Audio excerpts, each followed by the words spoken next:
शिक्षकी पेशाला काळीमा फासणारी राहुरीत शिक्षकाचं विद्यार्थिनीबरोबर अश्लील वर्तन झाल्याची ही घटना पुढे आली आहे। राहुरीतल्या वसतिगृहातली ही अत्यंत धक्कादायक घटना आहे। तिसरी चौथी मध्ये शिकणाऱ्या या छोट्याशा मुली आहेत आणि त्यांच्याबरोबर असभ्य वर्तन केलं शिक्षकानं। मारहाण करण्याची धमकी देत विद्यार्थिनींबरोबर या शिक्षकानं अश्लील चाळे केलेत। आईच्या फिर्यादीवरून आता गुन्ह्याची नोंद झालेली आहे। शिक्षक गणेश खांडवे फरार आहे। आरोपी शिक्षकानं राहुरी पोलिसांकडून आता त्याचा शोध सुरू आहे। आणखी काही मुलींची फिर्याद सुद्धा दाखल होण्याची यामध्ये शक्यता आहे। बदलापूर अत्याचार प्रकरण गाजलेलं असताना आता शिर्डीतल्या राहुरीमधून असाच एक धक्कादायक प्रकार उघडकीला आलेला आहे। तिसरी आणि चौथी शिकणाऱ्या या लहान मुली आहेत। या विद्यार्थिनीशी शिक्षकानंच अश्लील वर्तन करत असल्याचं उघड झालेलं आहे। मारहाण करण्याची या मुलींना धमकी देत हा शिक्षक विद्यार्थिनींबरोबर अश्लील चाळे करत होता। आईच्या फिर्यादीवरून राहुरी पोलीस ठाण्यामध्ये या संदर्भातला गुन्हा दाखल करण्यात आलाय। शिक्षक गणेश खांडवे याच्या विरोधात आता बाललैंगिक शोषण आणि विविध कलमान्वये गुन्हा दाखल करण्यात आलाय। शिक्षक गणेश खांडवे फरार आहे आणि राहुरी पोलीस त्याचा शोध घेतात।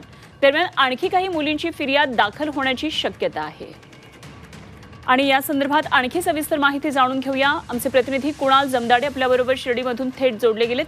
कुणाल, अत्यंत धक्कादायक आणि ही मोठी बातमी आहे। लहान मुली आहेत तिसरी चौथीतल्या आणि शिक्षकानंच त्यांच्याबरोबर अश्लील असं वर्तन चाळे केलेले आहेत आणि धमकी सुद्धा दिली आहे। काय नेमके पुढचे तपशील आहेत? निश्चितच खरं तर ही एकदम धक्कादायक बातमी म्हणावं लागेल। शिक्षकाने विद्यार्थिनीशी अश्लील वर्तन केलं आहे। राहुरीतील वसतिगृहातील ही धक्कादायक घटना समोर आली आहे। तिसरी आणि चौथीत शिकणाऱ्या मुलीशी असभ्य वर्तन शिक्षकाने केलं। मारहाण करण्याची धमकी विद्यार्थिनींना ती शिक्षकाने दिली आणि त्यांच्यासोबत अश्लील चाळे केले। आईने फिर्याद दाखल केली आणि त्यानंतर राहुरी पोलीस ठाण्यामध्ये गुन्हा देखील दाखल करण्यात आला। मात्र जो शिक्षक आहे गणेश खांडवे याच्यावर गुन्हा दाखल करण्यात आला आहे आणि शिक्षक गणेश खांडवे हा फरार झाला आहे। राहुरी पोलीस या आरोपीचा शोध घेत आहे। म्हणजे ही शिक्षकी पेशाला काळीमा फासणारी घटनाच म्हणावं लागेल। आणखी काही मुलींची देखील फिर्याद होण्याची माहिती आपल्याला कळते आहे।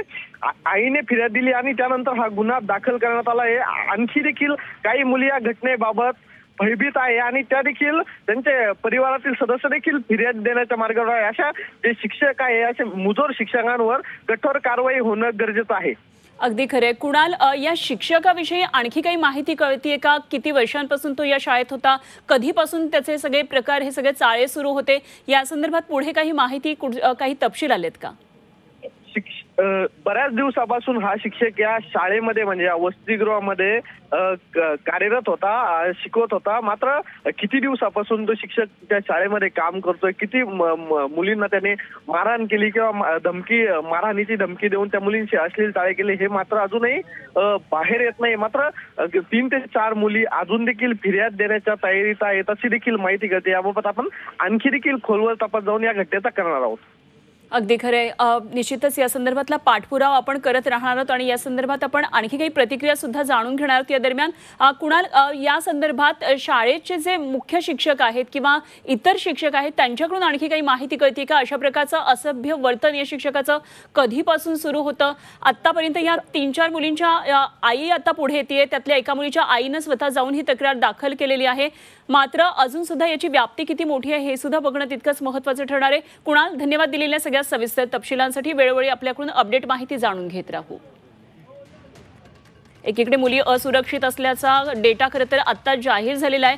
राज्यामध्ये किती महिला या असुरक्षित आहेत आणि त्यामध्येही शाळेत जाणाऱ्या मुलींच्या सुरक्षिततेसंदर्भात कठोर उपाय, काही ठोस पावलं उचलणं तितकंच गरजेचं झाल्याचं पुन्हा एकदा या बातमीमधून पुढे येत आहे।